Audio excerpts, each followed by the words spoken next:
day in the life by.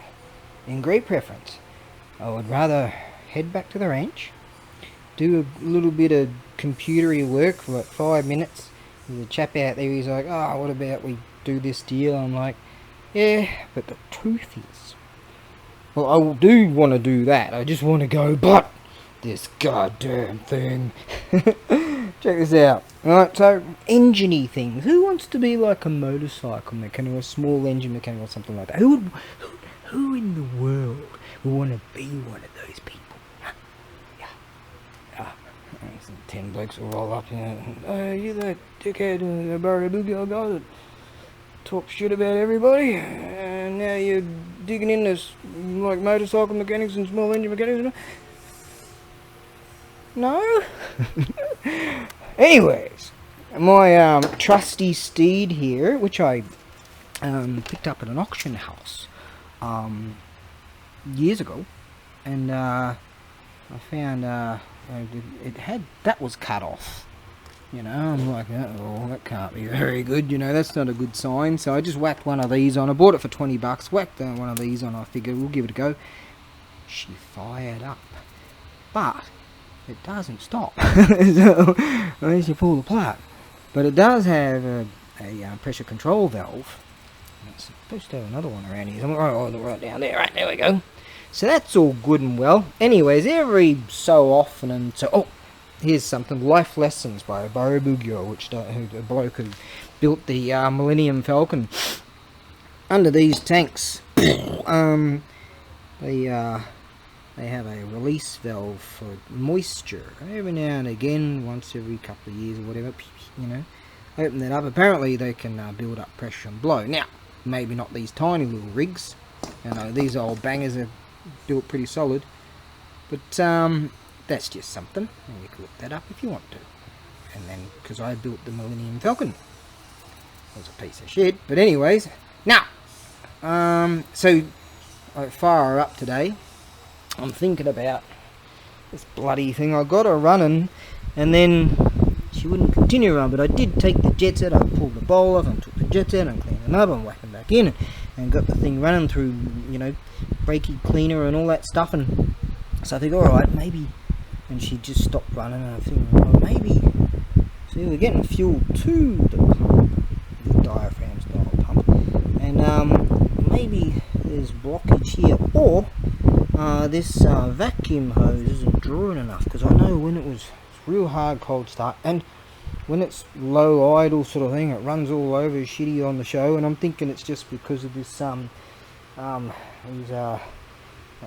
what do you call them, the centrifugal clutches, and it's all worn out and sort of it wants to go and not, and blah, blah, blah, blah, blah. Anyways, no one cares about this story.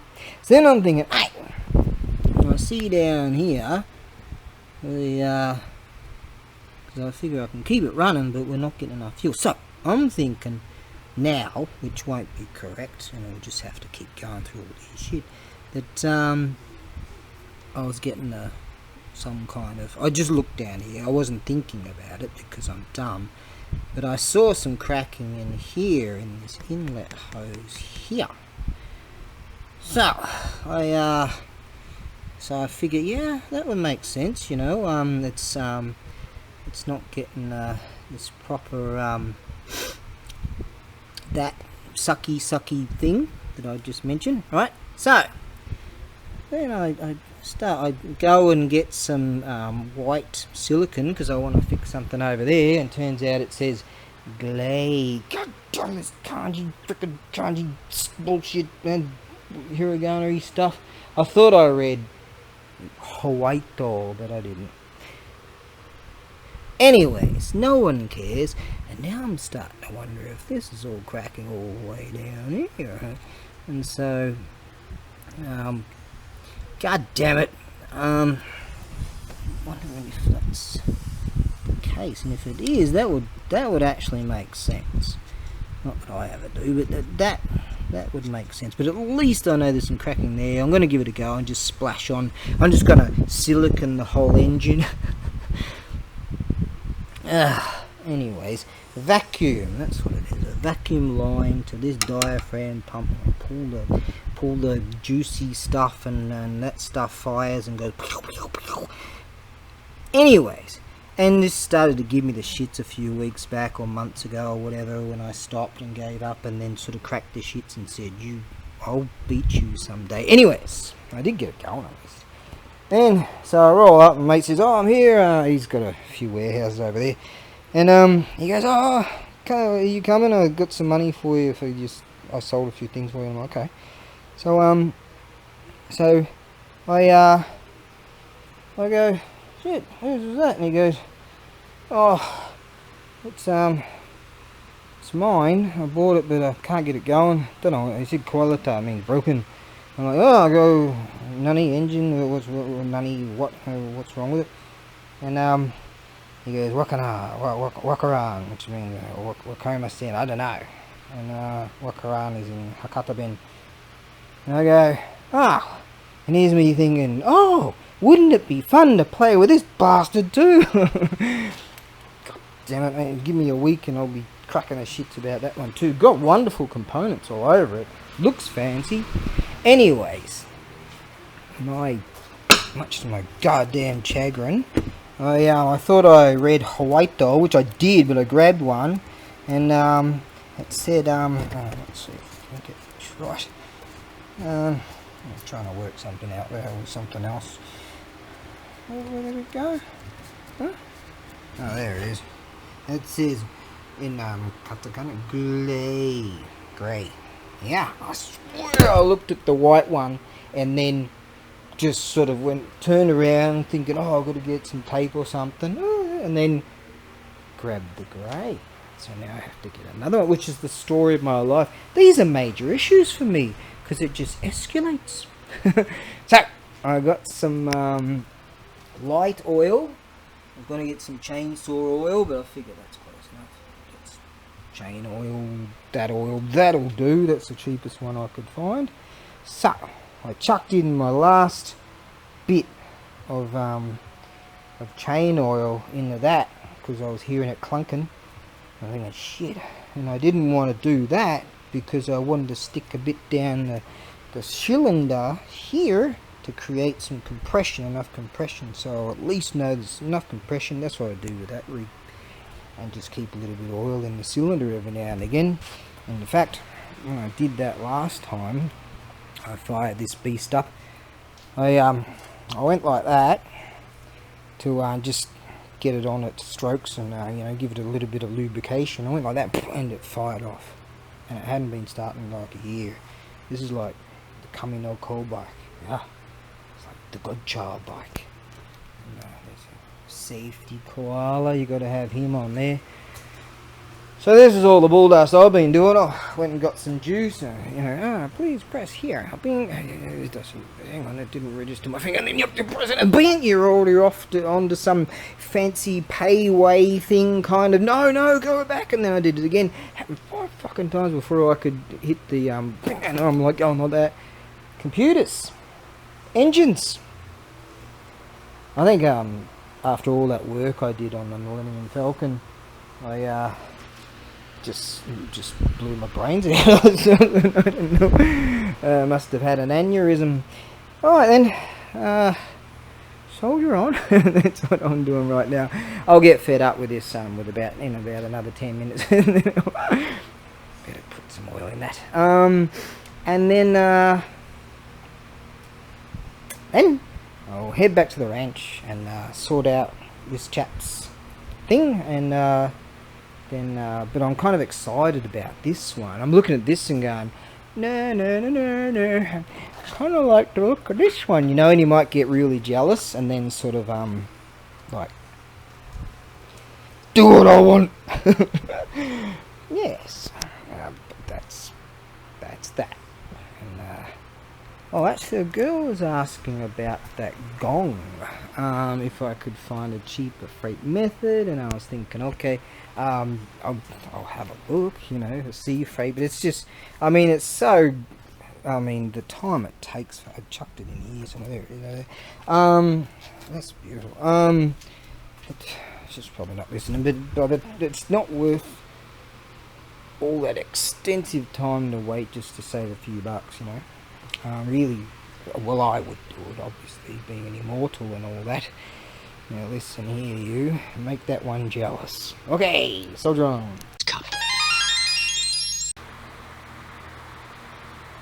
I do recall something from my Millennium Falcon days.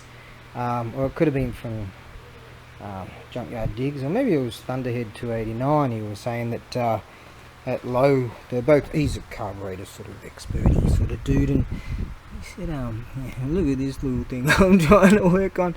Yeah.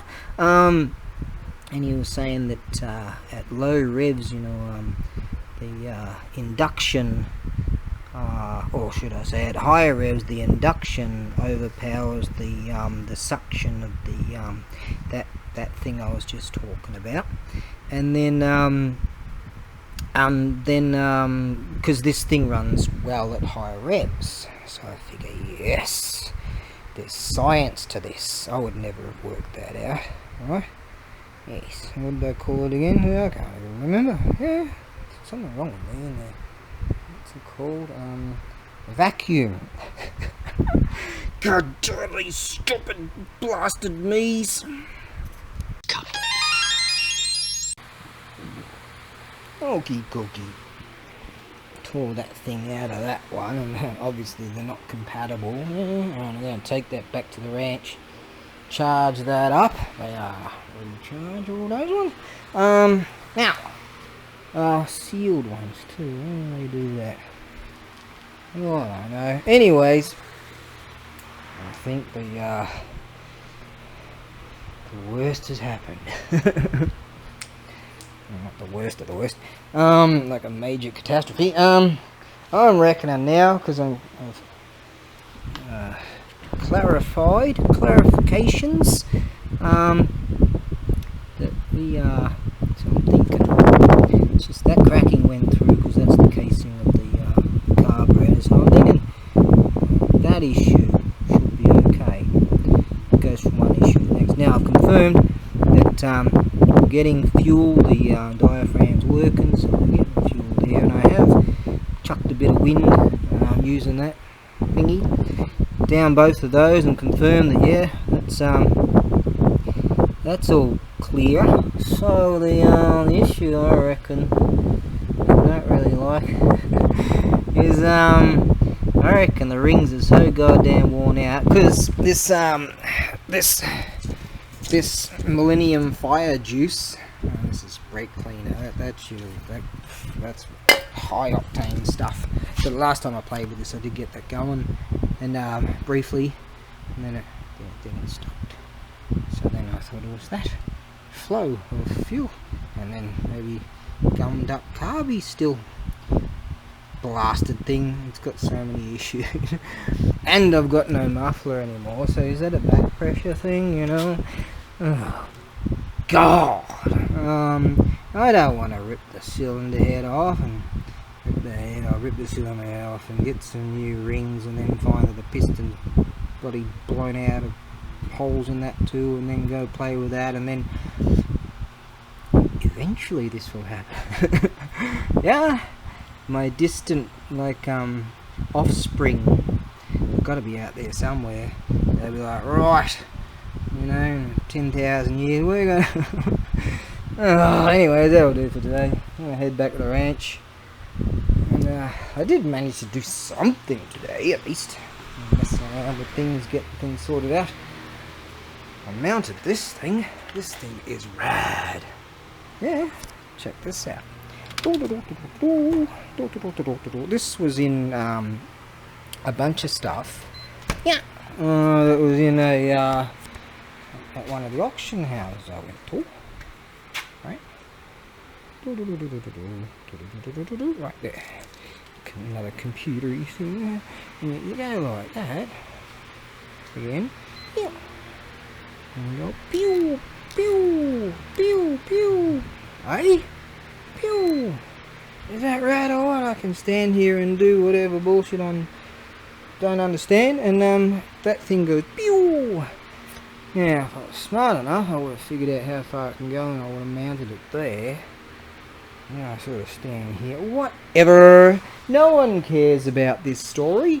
Right, let's continue on, shall we? Ah, water break. Oh, I found this in my inventory. Now this little groovy looking unit right here. Hang on.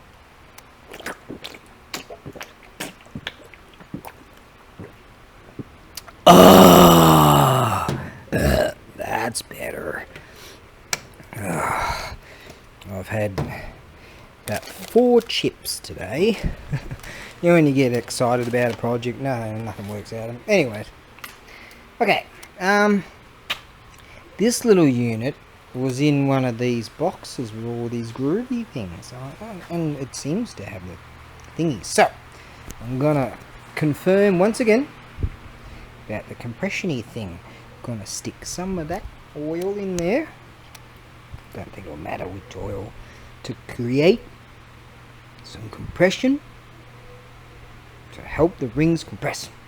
Alright, and make this bastard go, and then that confirms my worst thoughts of having to have to pull the motor out. And I don't know, you didn't have to. Just flick it upside down or something, pull the head off, pull the bloody, oh that sounds too easy, that's not going to work, and try to speak to someone in the guggy goo goo bubba boo boo could be possibly maybe baby language about, oh, I need a piston and rings for I don't know what model it is. Yeah, and some of the chaps there know me from way back, so I used to know what this is. It's a Yamaha something 2, which is written on some of the things that I've misplaced. Alright. Oh. Yeah. So that's that. But yeah, that confirmation. I believe, you know, if you got spark, clearly I've got spark. You've got fuel getting there, and clearly even if you bypass the jets and you just spray some shit in there, which I've been doing, if it's not fuel, it's not spark, and not like forgetting to leave your key on, whatever. Then most obvious, the next step is the compression. It's not developing enough compression. Yes. Now it used to run whether I had the bloody this muffler on or not. And I think I threw it over there somewhere, the bastard. Yes, it had to break in a spot where and I'm looking at this muffler right here and thinking, oh, wouldn't it be wonderful if that thing was compatible? Doesn't it look badass? I mean, the Hell's Angels will look at that and go, whoa, let's force that guy to put that on eBay. I mean, that looks kick-ass, huh? Like that. Anyways, don't play with that. Right, now, leave that right there. Remember that. Now, this unit, I looked at that and go, you know, if I can't get this going, I reckon I size these up. They're awesome. Look at that. Yeah. In comparison to what I generally ride, it's Ronnie Mac style. Yeah. Bloody thing. I mean, obviously it's not worth doing, but it's the agitation relief that counts. Yeah. I'll tell you a bit of a secret. If you lose your friggin' key and you break that and you just cut the black wire and the thing will fire over, if it's not my bike. Now, if it's not spark, it's not fuel, it's not compression, then the gods are messing with you. Yes, they do to me all the frickin' time, those bastards. Ah, the rice field of contemplation. Ah, I've got done with their planting, so it seems.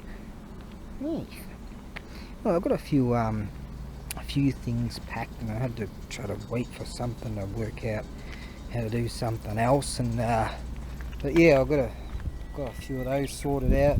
Those blasted birds! I chucked a whole bunch of this rice meal that was so freaking disgusting, and the crows took all the chicken and stuff out of it, and the little mini birds they took or whatever's, but they didn't take it all, which they generally do.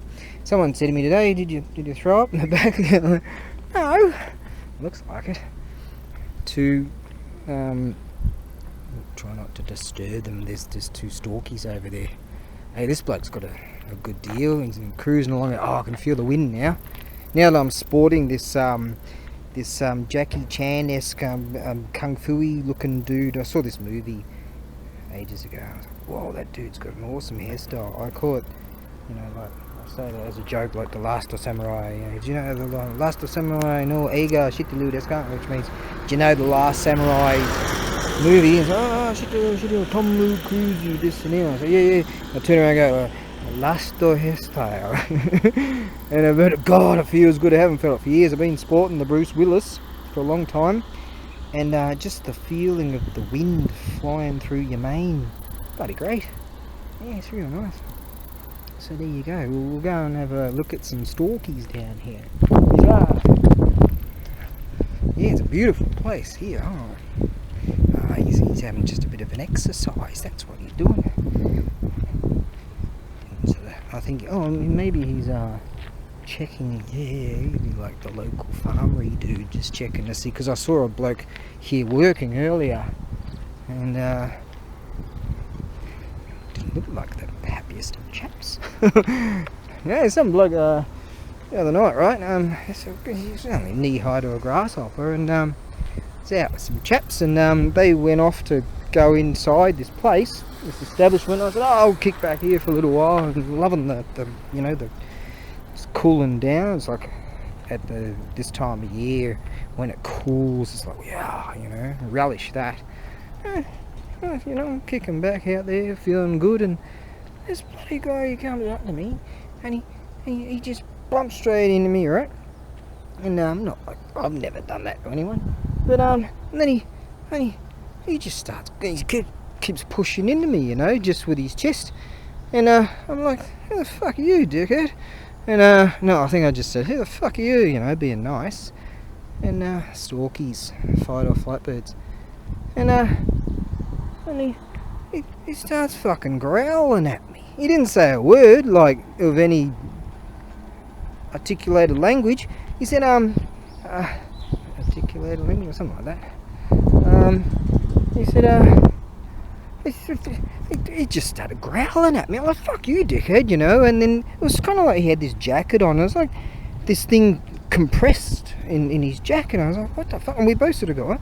And we both look at it, and sort of down a bit, like, what the fuck? And it was like, he had, like, I don't know, like a plastic bottle or something, and it must have compressed a little bit or some shit.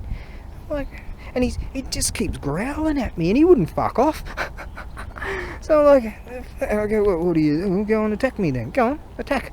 So I know if you punch someone, you're the aggressor, and they'll chuck you in the fucking bin again. Which I've been in there so many times, I don't want to go back. Couldn't be asked. I got shit to do like this. And anyways, so I just said, okay, attack me, doggo, attack me, come on. And he wouldn't. He had his hands by his side, so he's probably hoping for me to punch him, so I'll go to fucking jail, And so you got to think that this is Life Lessons by ABAREBUGYO. If you're in Asia, you're a foreign savage, you're a gaijin savage. They want to get you, Yeah, fucking know. And then find out just how fucking awesome we are, and they're like, oh shit, because we are awesome. Anyways, okay, so. I confirmed that the diaphragm of that bloody pumpy thing is working. I think maybe it had to be saturated or something to get it going. Blue wind, compressed air down these hoses, and I confirmed that there's getting fuel from the tank through the pump, through in the main line into the needle and seat, and then that would be filling the bowl. Now, giving a bit of a with that brake cleaner stuff, that fire water. I mean, last time I did it, tried it many times, pulled the plug out, dried it, cleaned it, you know, flooding the plug and blah blah blah blah blah. And one time, boom, it went, and off she went. Yes, and I was hoping it would just keep going until... Okay, so, I'm thinking that the rings have finally said, because it's so difficult to start the year, the rings have finally said, we just don't have enough compressive power to even make a two-stroke go and pop off. That's what I'm thinking. But what a laugh. So I go find the bits, I pull it all apart, and I chuck it all back together and go to fire it over, and the bastard won't go. Yeah. See, it festers on your mind. These mechanical-y things. What is it? Of course I know what it is. I just don't want to go through that process of doing the main shit. I don't want to strip cases apart or something like that and replace frickin' bearings and cranks and all that shit. No! I want to just look up there and say, listen, you bastard. Make it go, you know? Use your wonder powers. Anyways, I had an enjoyable day today. In fact, I mentioned to the chap, yeah, I'll be back at the ranch in like maybe 3 hours or something. You know, it seems about accurate.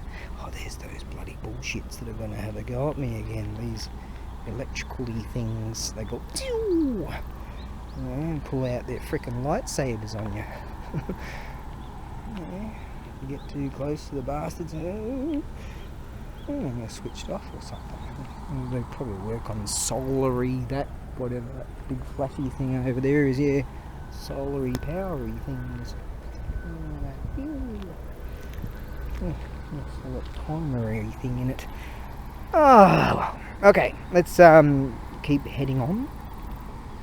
Yeah, I like the way that bloke looked at me, like, oh, konnichiwa, you know, just nicely, and konnichiwa. Socially expected to at least say something, you know. And he's probably like, fuck you, Gaijin. God, you know. You try to be nice. What do? Someone comes up and just starts bashing in you and hands by his side and he just starts growling at you. What do? Oh, you do what I do. Say, well, you got a knife there. I did say that too after I said, attack me, you little bastard. You know, you got a knife. Huh? Knife for Aru? Aru desu ka? You know, I said attack. Anyway, okay. Oh, get in the call. Whew. Okay, chop mate. Yeah! Hang on, I'm gonna stop. Chotto mate, moshi moshi.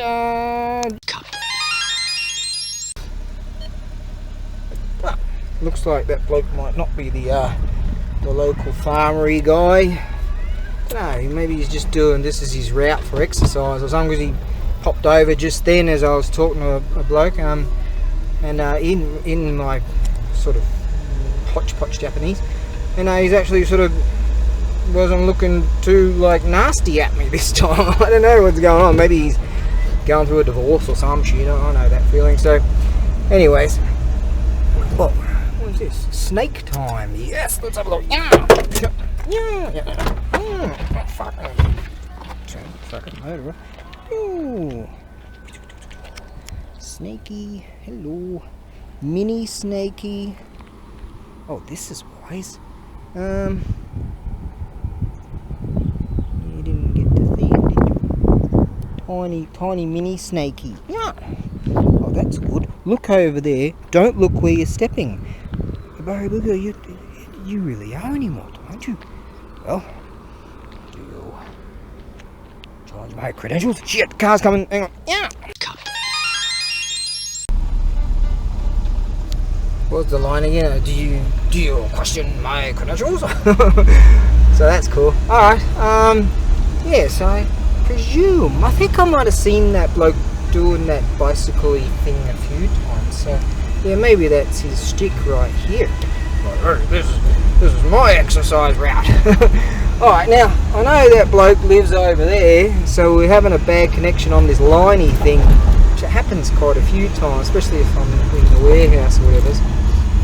So I might get to higher ground and give him a bell, because we're talking about on the morrow what time he wants to show up. Leah. And so I said, oh, grab whatever stuff you want. Yeah.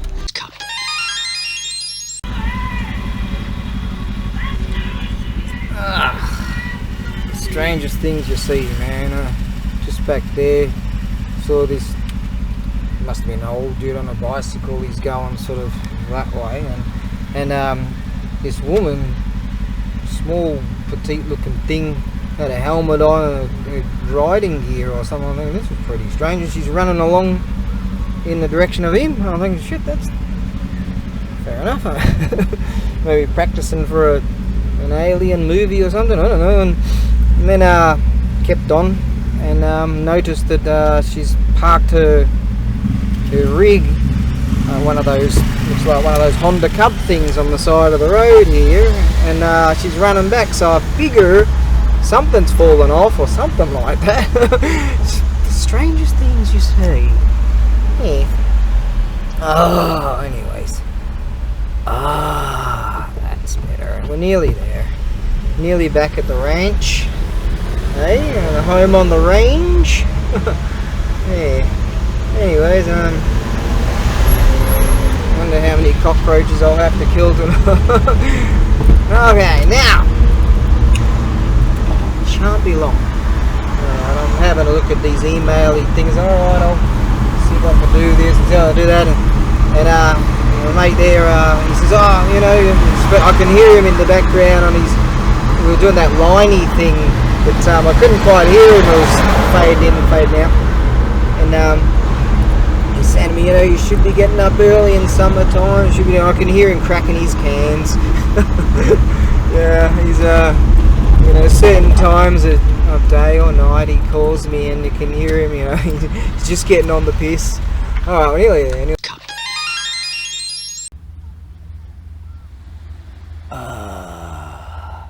The beach of contemplation. Here we are again. Start it. What's the time? 1:06. There you go. In the evening. Kind of looks the same, doesn't it? Yeah, got most of the stuff done today. So that was pretty reasonable. So, life tips by ABAREBUGYO. If ever you're feeling sort of ill or hungover or whatever. I used to get this stuff called amino vitae, but then maybe they found friggin', I don't know, methamphetamine in it or something, and got that off the line, because that stuff was fantastic. I used to drink that at in intervals when I come off the motocross track. I'd be like, right, yeah, oh, this stuff's alright. I'll choose like this or green tea or oat charlotte, brown tea stuff, you know.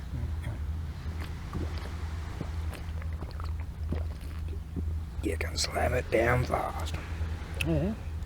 Some Aussie ad. What was that? Solo, man. But it doesn't seem to be carbonated very much. It looks like it's just a tinge of carbonation, maybe. But yeah, it's got all these amino acids made or some bullshit that Rich Piano was talking about all day long, and then he sort of, maybe he put a few too many in him. I don't know. But I still like the way he would get up in life and get up in the morning and go, right, let's do life stuff. So that was pretty cool. I managed to find a shoe. I don't know who belongs to that. Some kid. There you go. So let's see now. I'm reading this wonderful book, free stuff of the Gutenberg project. And you like my style of, look at that, it's growing out the back there, yeah. It's bloody ridiculous, but I'm going to shave the side bits off, and when it gets a bit longer, and then I'm going to flare it out with this, what do you call it, bloody gel stuff that I haven't used since I was 19. I was only 19. Anyway, so from the Gutenberg project, I've got this wonderful story.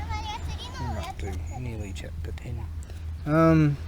This one here, I guess you could call it my study, occasional study of, this one's called Bullets and billets.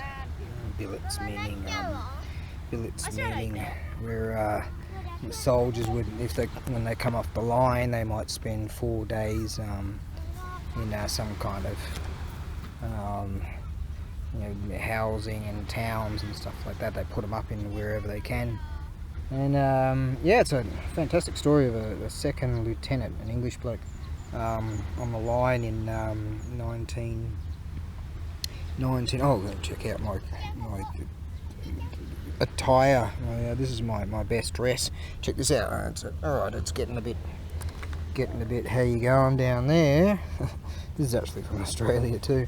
That's getting a bit how you going, but that's the way it is. So yeah, this second lieutenant he's talking about when he's on the line, he's in charge of this machine gun crew, and it's machine gun commander or something like that, and back in, it's talk about, well, for now at least, 1914. I was hoping, I'm like, please don't let me find out it's a fictionalization. Please don't let me find out it's a fictionalization, like that, because I read quite a few off the Gutenberg project that I found that some blokes wrote afterwards of the war but were actually, it's sort of fictionalized of what they experienced and stuff like that, and some of them are fantastic stuff and great literature, so real authors sort of thing. Hang on, I need to swig more of this stuff.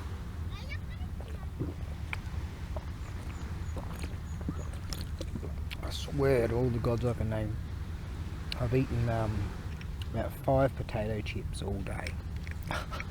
Yeah, I was at the hardware store, I'm like picking up some glue and silicone and tape and oil, and no one cares about this story. And I'm like, I wonder if they've got food here, and I've got to get anything. Whatever it is, I'll eat it, even if it's some obscure thing that I don't know.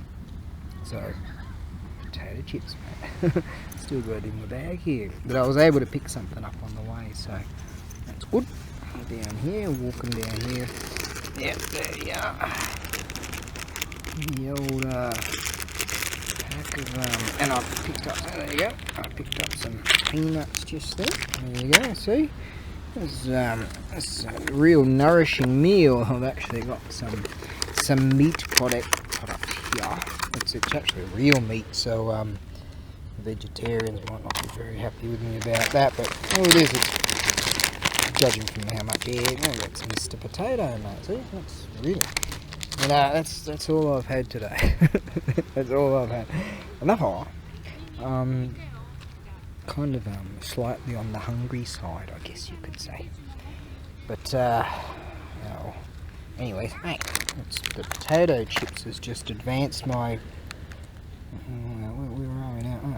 Let me go back there for a second. Yeah, this is wonderful stuff from the Gutenberg project, and something else that I thought I finished it, but I haven't yet, about a nurse, this nursing session. But this bloke, he was in 1914 so far at least, was discussing he's in Belgium, and on the line there, and talking about the zigzag strangeness of their trenches, and them getting flooded out and spending nights just sleeping in just water, and stuff like that, and trying to dig out the dugouts. And he said the first night he got there, and he was crazy tired before he got there, and he had to continue and set up his positioning for his machine gunners, and they got washed out, and all kinds of just really shit, and yeah, war, man. Don't you reckon you could not do it anymore? Come to the table. There's a lot of bastards out there making a lot of dough out of it, aren't they? Yeah.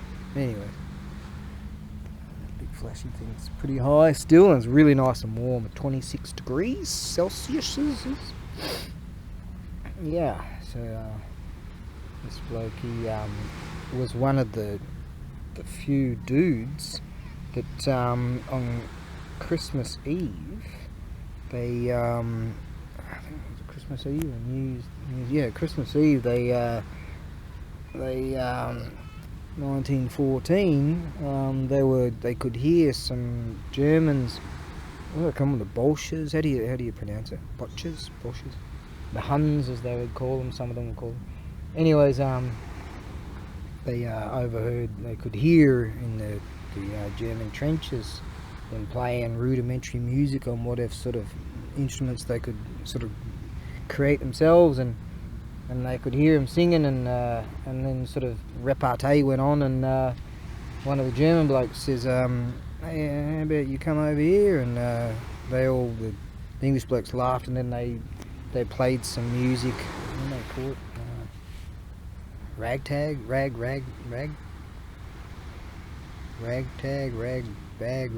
something music, and then they had a go at playing what the Germans were playing, and, mocking them, kind of thing. And then they hear again the German bloke was saying, "Hey, no, really, why don't you come over here? You know, we're having a good time," sort of thing. And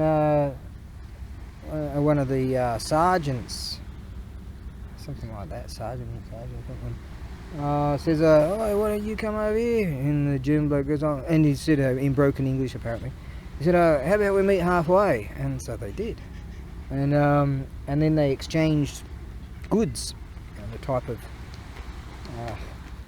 meals that the English were eating. God. Anyways, so they exchanged goods like German cigars and cigarettes and the food stuff that I had to look it up actually, and what it was called. And anyways, these tins of these things, not just the bully beef, but this other stuff that they were eating.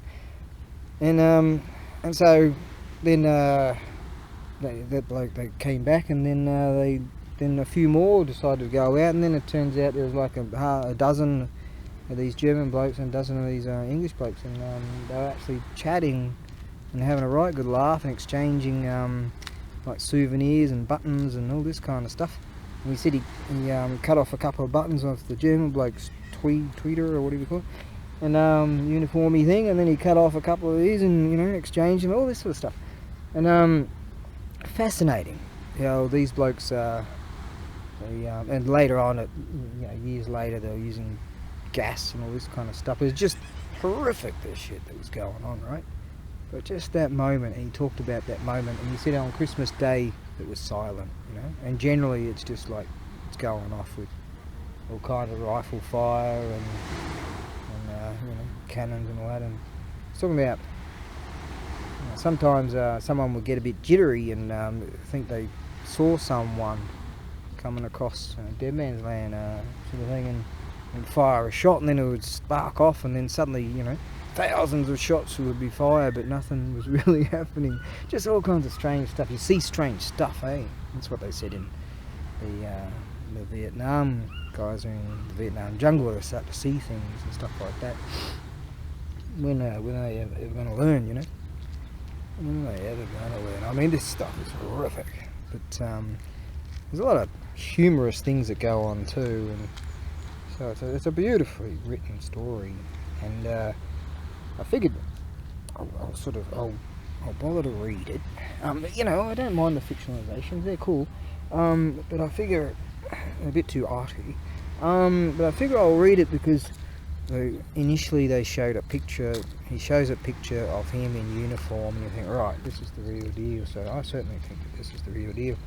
And after I read, then I'll look it up. But I believe that this is the real deal. Sometimes I'll get like halfway through and go, hang on a second. This is a bit of poetic license here, But yeah, the Gutenberg project itself is wonderful stuff. You've got wonderful stories on the possibilities that you can have. Yeah. Let's see if I can't remember. What was that? And the other one's like 18 months in a war zone, and that's the name of that one, isn't it? Anyways, so if you ever feel like a calm down, something free-ish, that cost me $1.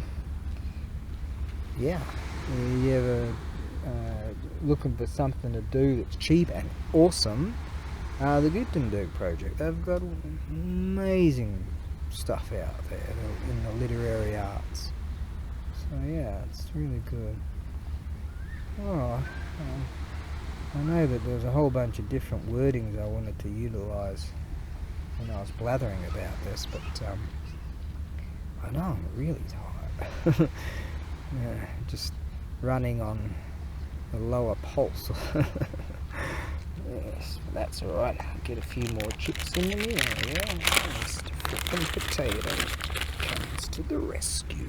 Yeah, throw in two. Calm it is now. Stalky. Right, that's calm, man. Is it the calm before the storm? I hear tell it might be raining on the morrow. Yeah. Oh well. I'm proud of what I did today. Yeah. Sort of put in those extra hours. I mean, I figured I'm crazy tired, but why don't I do some shit I want to do for fun? Yes. Mess around with that fucking scooter. What's that? Seahawk? Mountain hawk. Oh, is that Seahawk?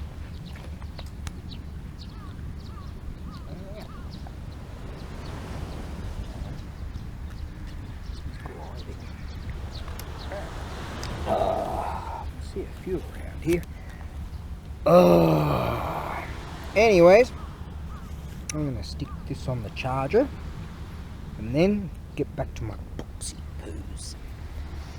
Yes. So yeah, I'm not kidding you. Check out. Say for example, if you're feeling a bit down and life's kind of shit, you'll start feeling like me. But that's all right. I like picking up stuff like this and reading about real deal adversity, you know, blokes out there and just getting freaking shot at and you know, they've got shell shock and shit, and some blokes are shooting themselves in the leg or the foot or whatever, and so they can get off the line injured, and sometimes they accidentally fuck up and hit an artery, and at the end, you know, so freaking bad.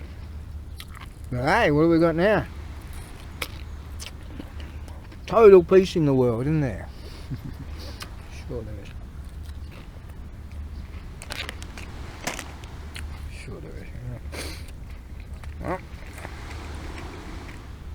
Well, all I know is some bastards profit from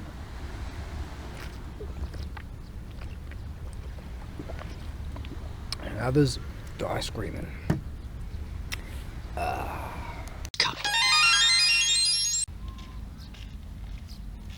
Don't know what it is. It's must be like the silly season right now or something like that. You know, just in recent times, I just looked over at my K-tie thing here, mobile phone, and a chap, I get a message from the chap, and he says, "Oh, that box of antique tools you got there, you reckon you could chuck in an old hammer or something like that?" I'm like, you know what, and I just wrote back to him then, you know what, I found an old hammer in when we're cleaning up. I don't even know if I mentioned that bit. We were cleaning up in this this warehousey thing that we're looking at, where we're thinking about doing something with in the future. And anyways, yeah, I found the thing. I'm like, well, this is kick-ass. It's all rusty, but it's got this really cool design, and I'm like, right. And it's, you know, old school stuff. So I just put it on my shelf and sort of left it there. I've never used it because I've never cleaned it up. And so I just wrote to the bloke, you know what? I'm writing back to you ASAP because I found an old hammer, and I don't know if I mentioned the part of clean up, but I wrote basically a whole survey or something to him. He's probably not going to want to read the whole lot, you know, because it was just the curiosity of it all. I looked at it this very day on the shelf when I was I was trying to find some bits of glue and stuff, and all I could find was wood glue, you know. So I had to charge off and get some others. And then I happened to find some in the shelf of my car, and then I thought, right, and then that didn't work. So, you know, story of my existence. So I found that to be quite peculiar at the timing of it. And so as I was scribing that and sending that off, I just got a notification of a payment from the chap that we negotiated, and so he just sent the dough to me. I changed the listing and all that, and I said, I'm off to the beach, man. You know, and he's like, righto. So there you go. It must be the silly season, because a chap that has been buying stuff off me for years, he made me an offer. Make you an offer you can't refuse, and due to like freight costings are higher and all that, I don't really get anything out of it, but I'll make a little bit out of it, I guess.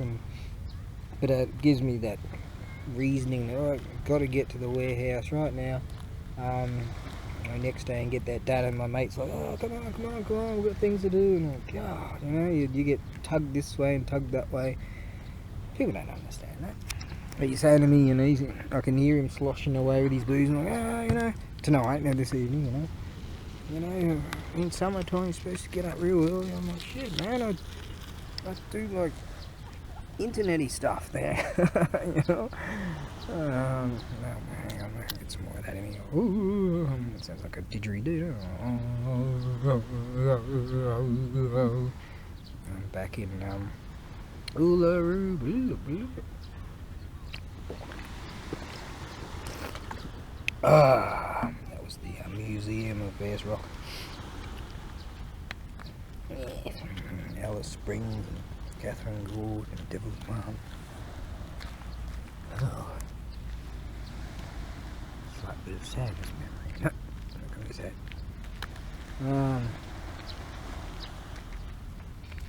Here's rock to it. Yeah, so anyways, he said, oh, what about these books? Yeah, I'll open up the, actually I've got it all packed. I recall that it was just under 10 kilos, and someone bought it, so I went to the sea freighter, air freighter, it's a different mob. It depends like what it is and all that sort of stuff, I mean all these kind of rules. It's all kooky land really, but I just roll with it, whatever. Dead in 100 years anyway, I don't give a shit, you know. Anyways, nothing else matters, anyone can see. Anyways, didn't I just say that? So I recall that I had it like just a couple of grams under 10 kilos. So you've got like 2 kilos, 5 kilos, 10 kilos, 15, 20, 25. 25 is max for international freight, whereby you can send stuff like 30 kilos and stuff like that domestically. And so I was like, you know, a few days later I get a call, and I'm like, oh God, when they call you, you know, oh, there's a problem in a Mondo disco. All I know is to say, is there a problem? So there's, you know, they try to be all businessy and shit. I'm like, well, you just, you know. And they told me they can't send it because, you know, like tools, like they're sharp or something. But here it is in this old school, you know, very solid wooden box. It's got plastic straps. It's wrapped up, and then it's got plastic straps in this stuff. You know, those plastic tight straps you pull down, and I pull them tight with pliers. Drank a bit too much. Birdies. Anyways, so I'm like, oh shit, and so I had to tell the bloke and refund the bloke's money, and then so I go down the post office, and I've been sending stuff like this for years through the post office. I said, oh, is this okay to send? And I go, yeah. It's kooky land. Cookies, and the cookies. Yeah, cookie monster cookies. Yeah, it's kooky land. You can't believe the shit. You can't believe it, what I know. But hey, this ain't bad. Yeah, reading this ain't bad. Anyways, so I'm like, I had to change it to sea freight, and this bloke, it's been sitting there for like another year or whatever. No, it can't be that one. And he just kind of contacted me just then, and then as I was doing the texty thing, The chap, you know, paid for that thing. Oh, there was a. Did you see that? That was a one of those Suzuki jumping fishies. Yeah. There you go. Boom. Did you see that? Don't know if you can see that through this focus, but it's quite distant. Hang on. Here comes some kids in what do you call them, bikinis or whatever. Wait, film them. Righto. Now, yeah. So that was all pretty cool, and yeah. So the chap that in the States, he's been buying stuff off me for years, and I found that you know, back in the day, like eBay was my bread and butter, and things were just rocking with that, and I didn't do anything else really, apart from, you know, whatever. And yeah, so that was pretty much, you know, what I sort of could survive on and just have a good time. Yeah, and sort of like, yeah, this is gonna go forever. No. And then all this bullshit happened, and you know, out of my hands.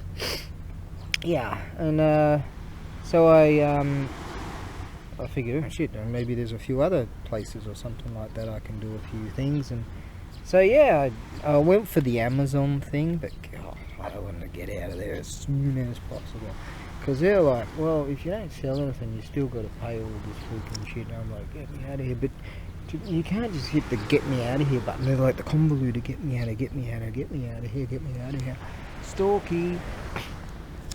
Yeah, I don't like their business practice whatsoever. So I looked around, you know, all this other stuff, and I'll do the Etsy thing. I like that. Etsy, generally it's sort of handmade-y goods and stuff like that, but there's some things that I can sell on there. But, you know, sales in comparison to what eBay was, you know, minuscule. You know, I'd hardly ever check it. And then I started to do it more, and then you sort of, it's possible, you know, you can build up your store and stuff like that. But you know, it's alright, you know, just for a little bit of a side thing. You'd really have to have, like, to really get somewhere in life, if you wanted to. I don't give a fuck, because if I can just make enough money, right, to live, I don't give a fuck. Because if I ever get to 67, I get a pension. Yeah? So I don't give a fuck. If I can just keep alive and survive, I don't care. I don't want to be a rich guy. I don't want to have fancy shit. I had all that when I was a kid. You know, well, alright, not a kid. I had a shit life when I was a kid. But I had a drag sort of big V8 car when I was like 20, or was I 21, 22. Motorcycles and all this shit. I was working full time, so I had that money. So that to me is sort of all the shit I ever needed. I couldn't afford Ferraris or nothing, right? Obviously. But think Mad Max, I had one of those rigs. I did. It's real, you know. So I had all kinds of cool shit. Hang on, this bloke's replying to me. Okay, okay. So he wants to open a PayPal account to sort that out. All right. I swear I'll get back to him on that. You know, so shit, you know, typical working class scumbag I was, but I had one of them, man. I'm serious, that was mine, you know. And so I had all that shit. I had all the good shit. I did. That a young man would want. The girlfriends and all that bullshit. I had all that stuff. So that was really cool.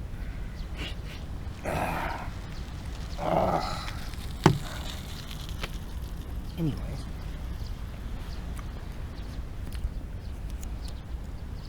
yeah, it's got to be the silly season, because there's two other things, one cheapy thing and one that's sort of fairly okay, you know, enough to sort of keep me going. And I paid last month's back rent today, and this month's rent.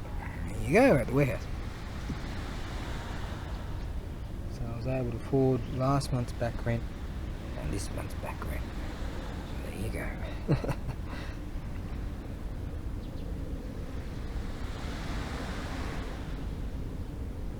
Yeah, so just sort of looking at that. That's just glorious, you know. This time of year. A mate of mine loves to sit way over there, and before he was like married and all that.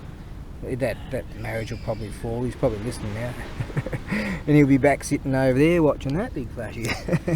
No, he's a good dude. I like that one. Haven't seen him in a while, but we'll get together someday. Anyways.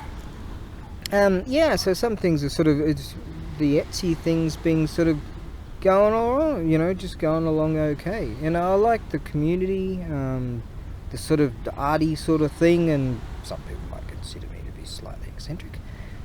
Fair enough. I think a bloke that was walking by, he took a picture of my latest hairstyle. Hey, it's not even halfway there yet. Hang on, take it easy. Anyway, so that's so I sold one thing on eBay and 4 things on Etsy there. So that's okay. And you're never going to be a freaking millionaire. You're never going to be able to have a family or any of that sort of shit, afford any of that sort of stuff, any of that sort of shit. You're never going to be able to afford fuck all. But if you can just sort of find ways to survive, you know, it's not so bad. Because I can't afford to, you know, pay into, like, you know, the Japanese pensiony system, you know. And they say, hey, you know, how come you didn't pay in the Japanese pension? Well, because I was a poor cunt for the fucking struggling to survive all my fucking life. And, oh, but how come you didn't pay into the, you know. Yeah. But, you know, some people get the, I don't know, get a bare minimum or some shit. I'm just going to have a look at the weathery poos, because I'm having looking at that, and they did say rain on the morrow. What day is it today? Yeah, see, it's saying 90% at some stage. When's that going to happen? Alright, midnight, it begins. Oh shit, 3 in the morning, 5 in the morning, shit. Yeah, so rain on the morrow, but it's going to be pretty heavy at about 3, 4, 5 in the morning. There you go. Fancy pants these things, aren't they? Oh. So yeah, that's the way I see it. Some people want to be all successful financially, you know. If a successful person is rich. Oh really? No, a successful person is someone that's happy or content, and someone that's oh, Chichakutsu there. She was indicating that small shoe. Chichakutsu, small shoe. You know, and sort of isn't all jealousy poos when you get to 30, 40, 50, whatever, and they're like, hey, you boned my wife when she was 18 or whatever. Yeah, alright, I had 13 girlfriends in my life. I had some good times. I travelled and all kinds of shit, lived out of a backpack for, see, beautiful, huh? You know, I did a lot of good shit, fun shit, saw a lot of shit. I'm poor as fuck now, but I'm honoured and pleased that I did that, yeah, instead of, you know, like, just be some dickhead that's a slave, right, until you're like, you know, 40 or 50, and then go, oh, I can afford to have a Corvette now, you know. No,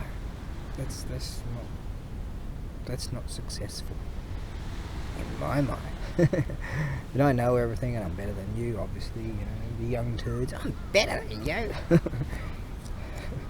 That was hilarious when she came out with that.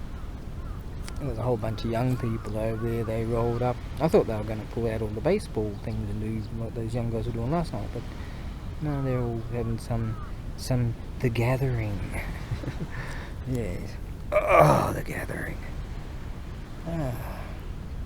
So yeah, I guess there's different perspectives of success, but it has been a complete struggle to at least keep my head above water, man.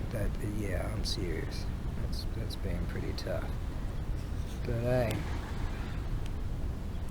that's alright. I'm just babbling.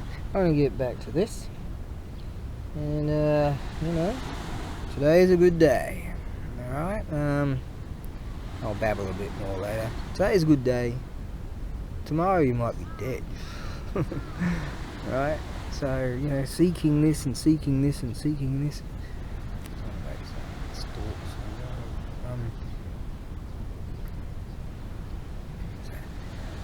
Hard to tell.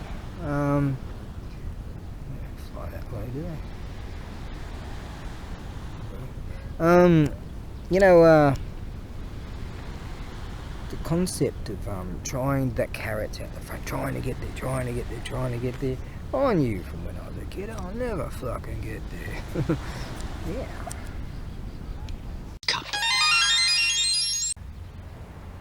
My, look at that. Just got the message from the chap that bought the thing, and I look over and I'm like, what's going on here? We're doing what we're going. What's going on right now? I'm still on potato cam. Yeah, I'd love to have another tablet that has proper microphone-y thingy again. Maybe it'll happen. Yeah, I just took a picture of it and went on there. I think it came sideways for some reason, but you get the picture. There you go like that. Here you go like that. And then it turns around. And what are you doing? Where are we going? What's going on? But yeah. Now, there's quite a number of people along here taking shots of that big flashy thing in the sky. I'm not sure what you call it, but looks like it's round. But the flat earthers will say, hang on a second here, it's actually a disc. And I'm like, yeah. You know, if you want to have the truth, check out 7.4 gear. Alright, Kelsey flying around 747s. He's like, you know, when you're up there, you can see the horizon. Yeah, but don't worry, someone out there, you know, making dough off this flat earther bullshit.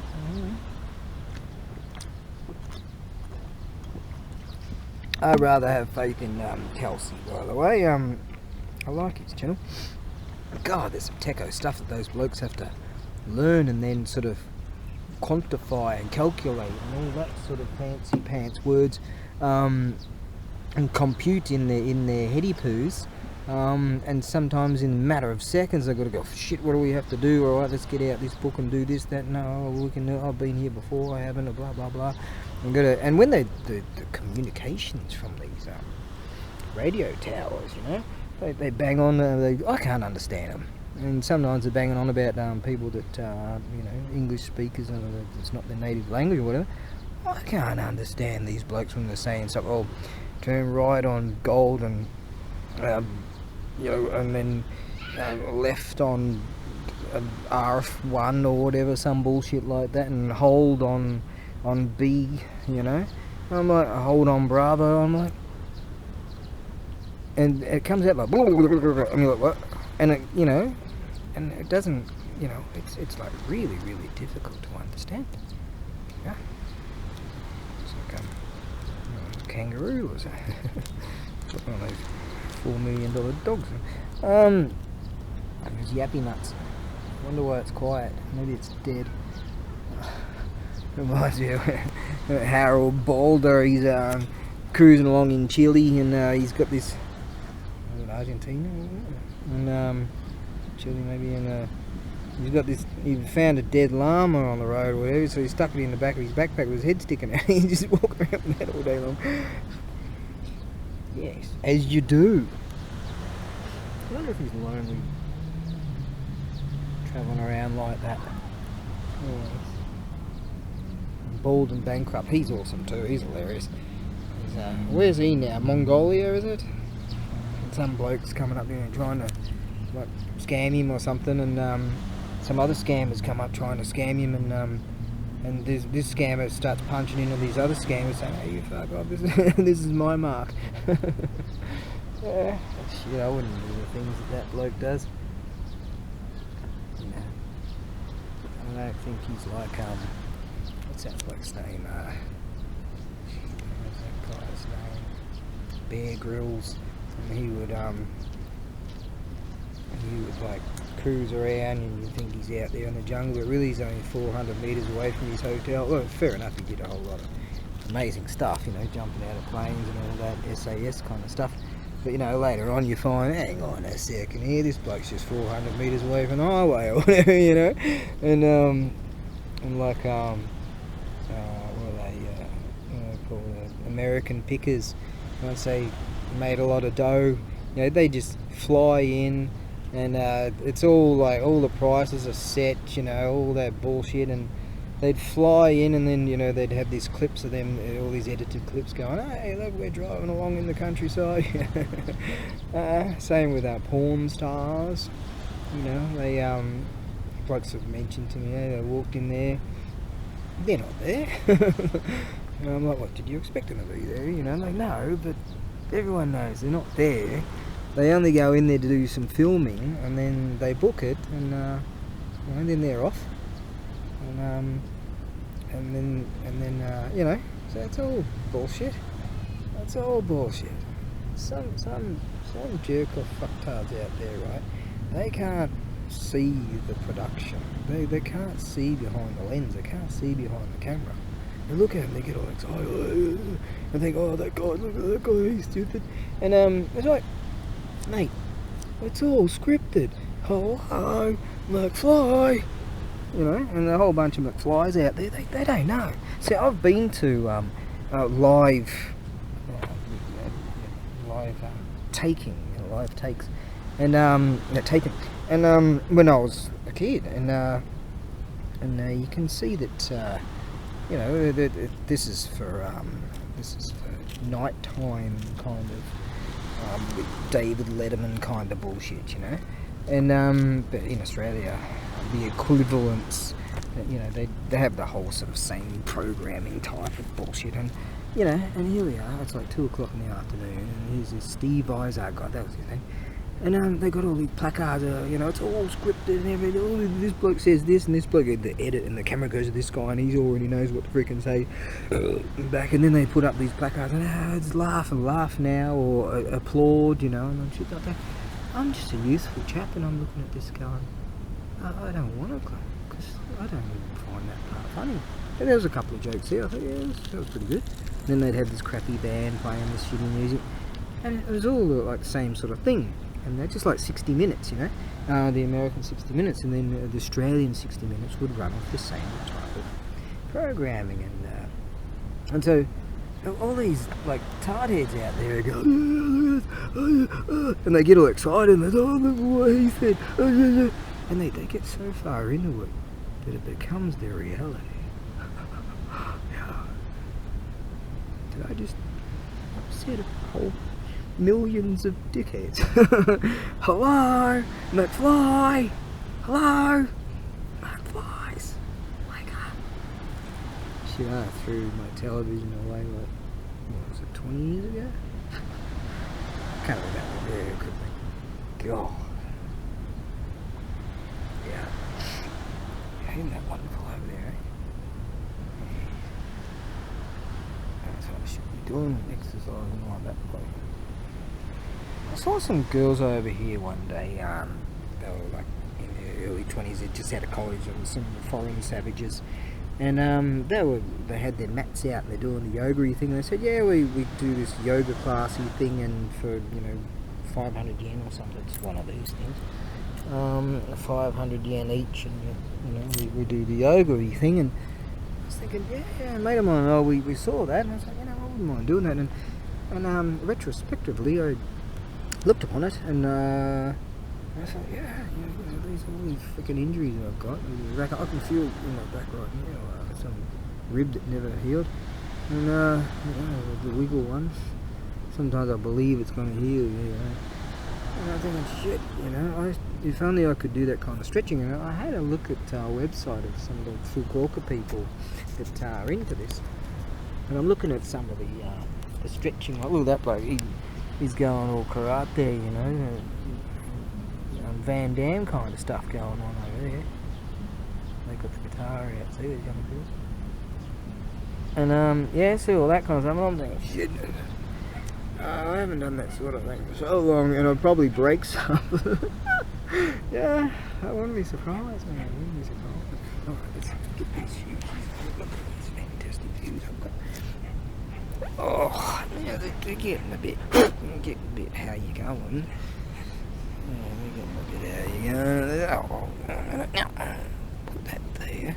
Let's go and have a look at this freaking sunny thing that I said I don't know what it's called, right? Oh, it's really wonderfully pleasant. Oh, right here, seriously, it's really good. I'm trying to adjust myself here. Oh, ooh, really? It's called Imajuku Beach, or some googie gaga bubble boo boo booby dooby or whatever they call it, because of this some kind of party thing going on. So it's really quite rad. I really like it here. I've come down here when there's had a typhoon one time. I filmed it when the typhoon was coming in, and I got over there, and then I had to bolt around this into the buildings and take cover under the building because the sand started to pick up, right? Like real bad. And I was wearing like some of my best outfits, like something like this, right? And then the sand hit me so hard in the back. It's like, fucking shit. Take cover, incoming, that sort of thing. And so I bolted under the under eaves of this building. Now, rarely do you see eaves, you know, in this land. Like you know, in our bullshit, scammy, corrupt, more corrupter countries, you know, shopping centres, shopping lanes and shit like that, you'd have these eave covers. Well, in China they fall down on people and all that sort of stuff, obviously. Seen many of those videos. But anyways, I'm not slagging off the Chinese. I'm not at war with China, see? No, I'm not. I'm serious. Anyway, yeah, you don't get many eaves. But I was just lucky that I was able to duck in under there. But I know that there's a place over there that's got a swimming pool, and it's like there, and there's the beach. So I know if I jumped the fence of that or something, if I had to, so, you know, go all ninja and just sort of go for survival. So that, yeah. So, you know, what kind of dickhead would bang on about, you know, millions of dickheads believing, oh, look at that, what they said, it's scripted, would go out in the typhoons. Fucking love typhoons. When they come, I'm out there. I'm serious. And when they come through and the shit's the fan, and then there's that lull, that time, you know, shit's hitting the fan for like a freaking hour or so, and then there's that lull, the eye of the storm, as everyone knows it's called, and you're like, whoa, dude, you know, like that. And then the back burner comes and freaking boom, it's back at you again. Whoa, it is such an experience. Granted, it's probably not good to be around a water base, but in the lightning storms, yeah, I filmed just there, but not so long back. That was freaking fantastic until it started to get a bit, how you going? It hit, I walked back to get my other battery or whatever it was, yeah, and well, get my charger or whatever. And then it hit, see that building there? It was one of these freaking tallies. There's a couple of tallies over there. And it hit that brick. I saw it come down, and god damn the way it came down. And when it struck the building, I got a whole total view of it. Maybe I'm the only person on the planet that got that. And when it had it strike, the entire length of it was just like a flame that burnt out. Some shit like that. I don't even. I think I said at the time I didn't even know how to describe it. It's just something amazing. Yeah. So there is a God. Of course there is. You're listening to him, aren't you? Anyways. But yeah, you know, so you can get some frightening yet wonderful, just beautiful scenes, you know. But I've seen like all kinds of cool shit, you know. Like off in Queensland, God, you can see some shit there, you know. You'd have all blue sky, but right there is just coming down and it's coming at you. Like, right, let's get off the field. That's what I was doing. Backpacker, picking fruits and vegetables and all that sort of bullshit. And it's coming. I'm thinking it's probably a good idea if we book now, before later. And no, the boss guy, oh no, let's just stay a little longer. And fucking boom, it came down and made them on and taken off. And everyone's pissing off in their cars. And we had this old rig in LH Tirana, and the bloody thing it flooded. The Dizzy, water straight into the Dizzy distributor, yeah? And all the electronic-y ziggies shit themselves, and we were stranded there in this. But we got a good show. Weren't too pleased with that bothy guy. What if he's been whacked already? I don't know. But, well, it was worth the show, so I wouldn't do that. But, oh, that was something. Yeah, I've seen all kinds of really cool shit. Weather-wise. But,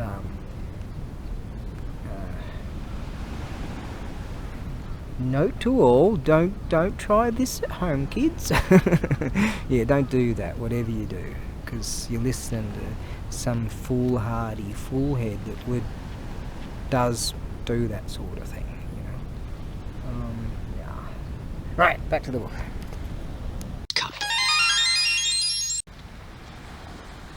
Well, what do you know? That young guy, he's already set up his accounting thing, and boom, he paid just like that. Just checked my thingy, and I'm getting notifications for this, that, and the other, and some mates out there are like, dude, what are you doing? There you go. So definitely, hang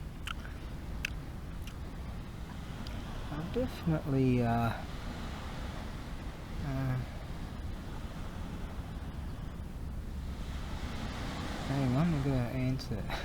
I'm gonna answer something. Right. Not really getting much of a reading done today. Just looking at that big flashy thing going down. But yeah, a bloke texted me on the liney thing, and I didn't notice it. But I was like, he's a top bloke, that one. He's a Japanese guy and a little older than I. And his English is fantastic, so we speak in English pretty much constantly. So that's really rad. Yeah. Oh. いいね。そうよ。今いい天気。ここに面白い。こっちも？ああ、そうですね。雲。お、これ。そうですね。そう。じゃあ、多分3時朝ね、雨 90%。そうね、そう。明日多分30、40雨ね、%。でも3時、4時、5時ぐらい。ねえ。面白いよ。じゃあね。いや、そう。Sure, bye bye. じゃあね。This has some kind of really interesting kind of waviness to it. I didn't even notice it. Look at all these different types of clay. Oh, that one looks like it's. I only have a zoom in cam. Looks like some devilly dude's coming out to get me. He's probably fired his rockets the wrong way or something. Look at this, some kind of rainy things coming down here, and they're trying to tell him piss off. Well, that's no, yeah, this god dude's trying to see. You can see his eyes and there's his mouth, there's his head, and there's his one arm, and there's some kind of whoosh, he's flying out of the freaking clouds, isn't he? ABAREBUGYO, are you on some kind of marijuana trip? No, I'm serious. Look, it's third person again. No, I'm serious. That's really, really interesting. And that's what happens in the tropics, where you get in the tropics. Anyways, oh god, great geography there. You see all these kind of really interesting type of events, what do you call them, something events, and you can just add the correct word, and all there is all hazy, but it looks like it's sort of like rain sort of thing, and then you got your bits of that and the red big flashy thing, whatever they call that again. And palm trees, they're fake, don't worry about that. They're real palm trees, but you know, they came from some freaking, I don't know, some place called, I don't know, what do you call it, Hawaii or Tonga or New Caledonia or some bloody place. I don't know any of those places. Isn't that cool? Yeah, there he is. He's looking like he's really more angry now. If only I could zoom in. I wonder if I can zoom. Yeah, I've got this candy thing. Let's see if we can take a shot of that.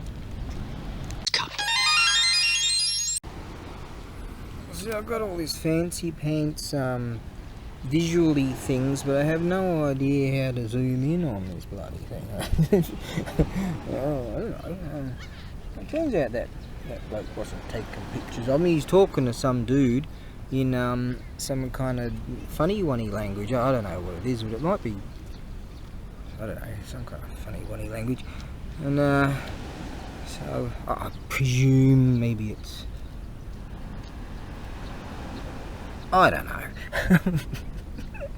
Anyway, so I turn around to check out the devil man that's trying to get me, and he's freaking, his head fell off. Stupid bastard! Look, he tried to have a go at me, and now he's having a frighteningly bad day. So don't deal with me, you big old stupid bastard. I'll sort you out. Oh, it's actually really beautiful. If I only knew how to zoom on this, but anytime I touch any buttony thing like that one, I'm like, oh shit, what have I done? What have I done? What have I done? How do you go back? How do you restore all defaults? Oh, I don't want to do that because I might mess it all up again. And then, oh, there's a back buttony thing. Okay. I don't want to. No. That techo bullshit. God, this very day, man. I'm at the man. It's my butt's being wiped. Listen here, Jack. I go to this servo, right, and they've decided to install these new, get some crunchies in these new you know, fan-dangled programs where you roll up with your car and you go, right, remember back in the day, right? Yeah, you go, hang on. Okay. Back in the day, you roll up in your rig, but say, what do you want? Oh, 10 litres of regular, something like that. 10 litres of leaded.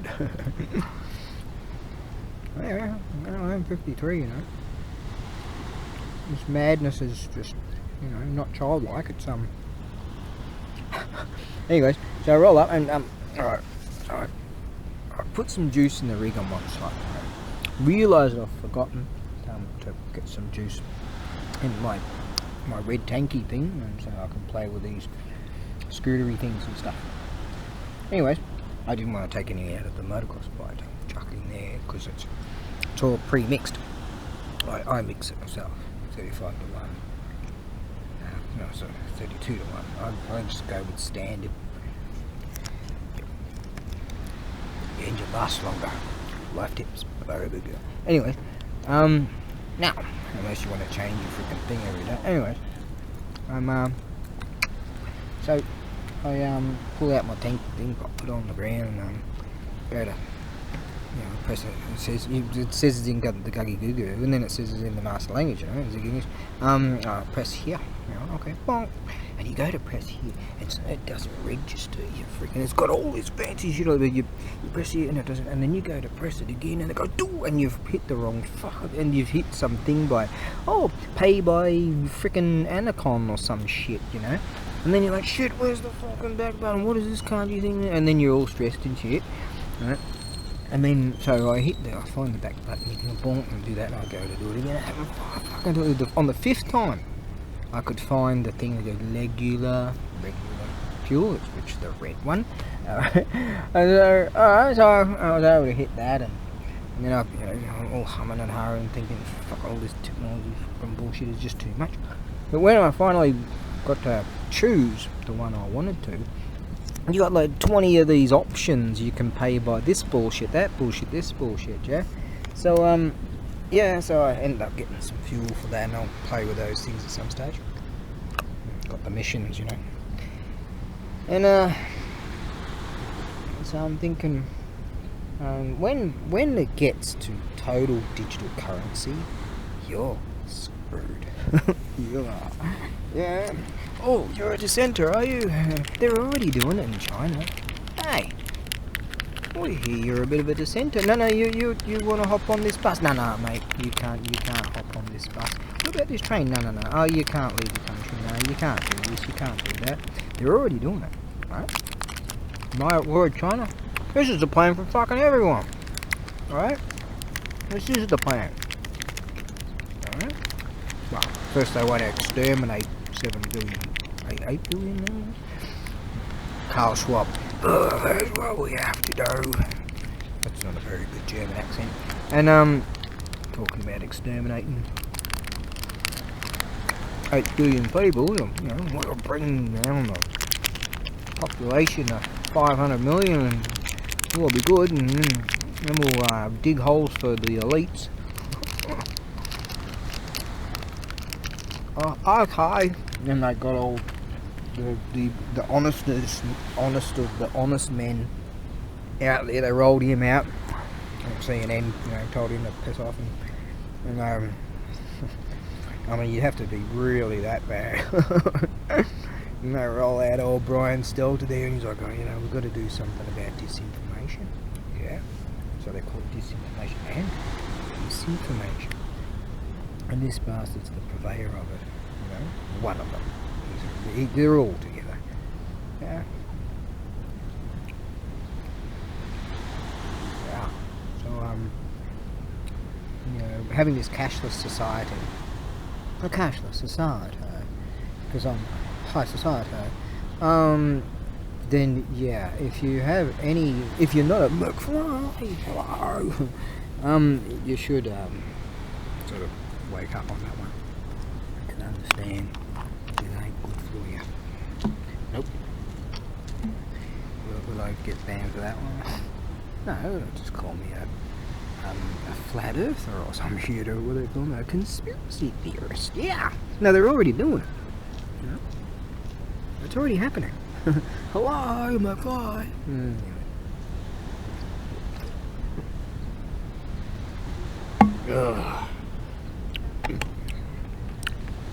Alright, I've run out of this stuff, and the weather is wonderful. So what I'm going to do is I'm going to head to the conveni just down there. They'll obviously have this stuff, sure. So I'm going to go and get me some more.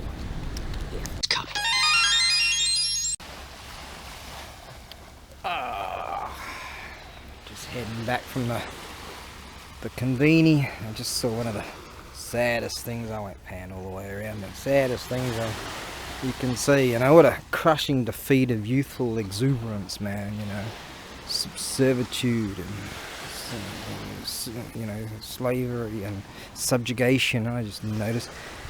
So I'm walking along, and there's this young star-crossed lovers over there, and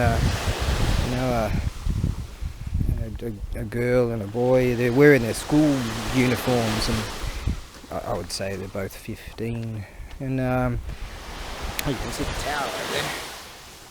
Maybe you can't see that thing, and that flashy thing over there is some Ferris wheelie thing. Yeah, and so they're both wearing these masks, yeah, because they're forced to, right? And here they are here. This is their romantic scene, their youthful remembrance, and they didn't have my thing of choice, so I went with this. I didn't want anything carbonated, but this stuff's all right. Just realised that.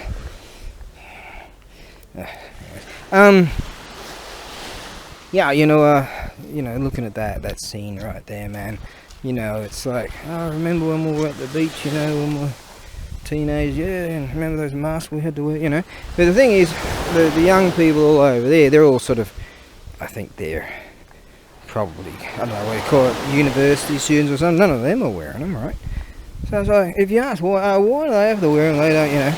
But it's kind of this concept of you still got to be careful of this thing that I was never careful about.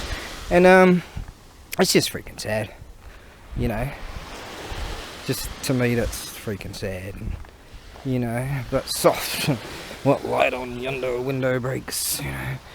Not some broad wearing a mask. I can't see if she's pretty or not, you know. So why bother going over there to... Maybe it's a part of the plan. You know, why bother going over there? And how many people did not meet, right? Yeah. But hey, I'm not the arbitrator of truth. The knower of all. That's just fucking sad.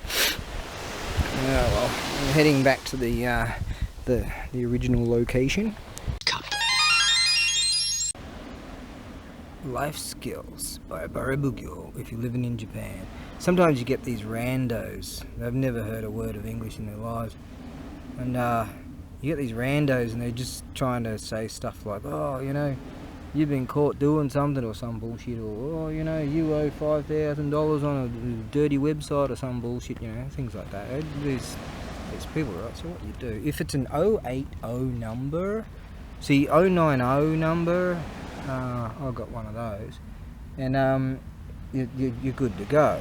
But if it's an 080 number, sometimes they're like, you know, fucktards, and they're trying to act all tough, I'm this fucking dangerous person and you owe money to us, or this kind of bullshit. And some dickheads, oh, okay. Anyway, so I look it up, this guy's number, and what do we have on the third scroll down, or fourth scroll down? Yeah, third scroll down. Junkcall.org. So there's some tardhead trying to you know, force me to take, you know, give me money or some fucking bullshit. I don't know. There you go. See, life skills. If you plan on living here for a while, you need to know info like that. Sometimes, yeah, sometimes it's just so rando that you're like, you know, who is this dip face? And they keep talking to you, and they just keep going on and on. You're like, this particular one, I just suspected it immediately. It's only happened like 4 times. It happened once when I was with Exie, and she disclosed to me, not disclosed, she told me, you know, this is what goes on. And so I was like, right. And so I know someone told me, hey, look them up and see if they're a real registered sort of phone number or something. So, yeah, this tardhead, he's just some bad person. Yeah, come over and meet me then, you know. Talk like tough to me, to my face. Go ahead. Anyways. Whatever. I've only got this big memory cardy thing's only got a few minutes left on it anyway, so you don't have to listen to me anymore. You mean I don't have to listen to you anymore? Well, I didn't say you had to. Life Skills by ABAREBUGYO.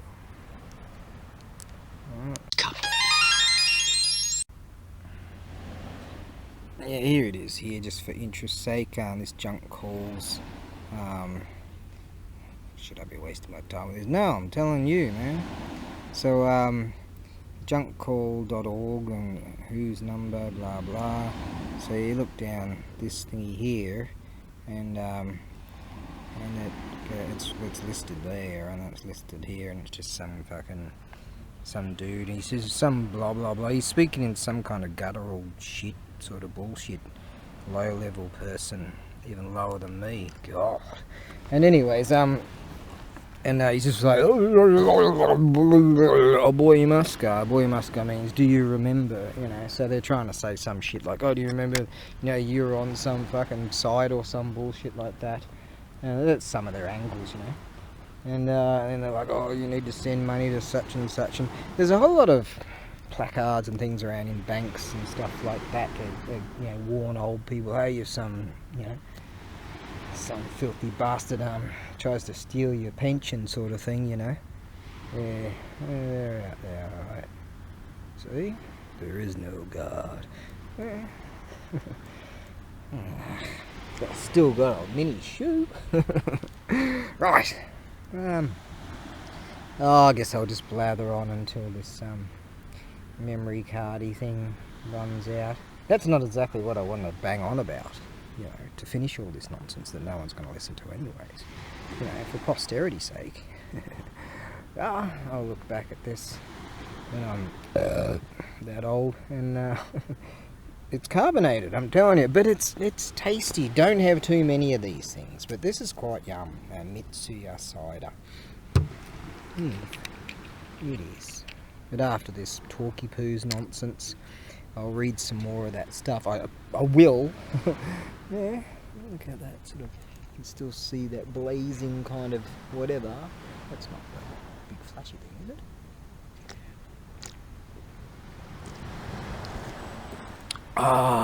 The remnants of that big flashy thing. I've got that outdoory restaurant. I stumble bummed my way in there one night. Hey, you want some food? Yeah. You know, it's cool like that. It's not always cool like that, but this area is pretty rad, man. I mean, I've been here for quite a while, so people have seen me around, and there's a few mini bars around here, and some good dudes around here, man. Yeah, they're alright, and they're nice to me. It's like legitimately so. In fact, I was at that convenience there. There's a girl that speaks English, and sometimes I quip a bit here and there, and I'm sort of standing there, and I'm wondering why they haven't moved the things so you can come along and pay. And she goes, "Oh, it's over here now." And I'm like, "Oh, great! They've got one of the computery things, and you got to go through the computer." I said, "Oh, great! You know, we're heading towards a cashless society. You know, then we can all be happy. You know." And I pulled out some cash, and I go, "Now we can just burn this stuff now," or some bullshit like that. You know, so I get a good laugh out of that. No, she's nice. Hey, how can the frickin' loony poos be over there when the sunny poos just went down over there? I'm serious. You know, all these astrological bodies that I studied in astrology, astronomy, astrophysics, or whatever I slept through. We didn't have that actually. I'm serious. Anyways, all those young people are having a good time, eh? So what does that mean? They're on summer holidays or something? Does that mean my kids on summer holidays, which I wouldn't even know anymore? I was drunk one night. I called up Bexy's not so long ago, and I said, "Get me out of here!" I'm serious. I said that. Bloody junk callers. I'm a junk caller. I'll have to check out junkcall.org. Hey, there's a ABAREBUGYO. Alright, I was like, hey, things were going real bad again. And I said, she could get me on a fancy pants plane and fly me the fuck out here anytime. But nah, the suffering. Isn't this strange? This, how is this happening? Potato cam, I chucked it on, it's got a minute and a half left now. It's gone blue and white, and I've got a purple camera looking thing, and the record button's gone blue, and the generally the green to orange to red is now pink. What's going on here? And why is that big bloody whatever round thing doing over there when that round one just went down over there a few seconds ago or whatever, and it usually comes from over there or wherever. Yes. See, I told you. The Millennium Falcon, mate. Yes. Alright, maybe I should eat a little bit more, and maybe that would set my mind a bit more straighter. Hey, what's going on here? It's purple now, the battery life indicator, and it's running down. It's saying I've only got 20 seconds left, but the thing below it's saying I've got a minute and a half left now. What's going on here?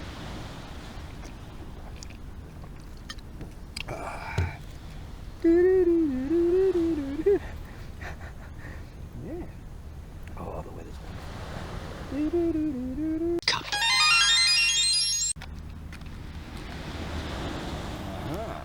So, the potato cam decided to switch itself to HD mode. So you're running out of battery power, and it decides to switch over to high definition. Okay. I didn't even know I had that one. Right, well there's a learning process. Yeah. One day I'll learn the astrological, astronomy, whatever they are, you know, and get some tarot cards out or something, and talk about I don't know, chemtrails. God, flat earther.